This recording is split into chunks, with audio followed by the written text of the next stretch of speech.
মেয়েটি গাড়ি থেকে নামলে তার অ্যাসিস্ট্যান্ট বলে, ম্যাডাম আপনি শহরে নাম্বার ওয়ান ধনী হয়ে এমন পোশাক পরাছেন কেন?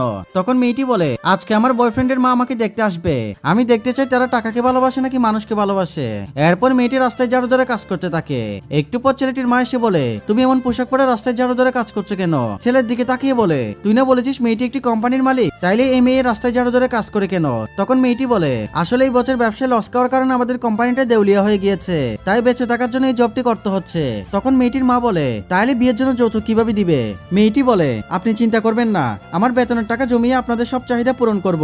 ছেলেটির মা বলে, চুপ করো তুমি, তোমার মতো ভিখারির সাথে আমার ছেলের বিয়ে দিব না, তোমার কোনো যোগ্যতা নেই আমার ছেলেকে বিয়ে করার। এরপর মেয়েটি তার শাশুড়ির সাথে কি করে সেটি দেখার আগে তুমি যদি তোমার মাকে ভালোবেসে থাকো ভিডিওতে একটি লাইক দিয়ে চ্যানেলটি সাবস্ক্রাইব করো এবং কমেন্ট করে জানাও তুমি কোন ক্লাসে পড়ো। তখন অফিসের ম্যানেজার দৌড়ে এসে মেয়েটিকে বলে, ম্যাডাম আমাদের প্রোডাক্টগুলো রিভিউ করতে হবে। যেটা দেখে ছেলেটির মা অবাক হয়ে বলে, তুমি এই ভিখারি মেয়েটাকে ম্যাডাম বলছো কেন?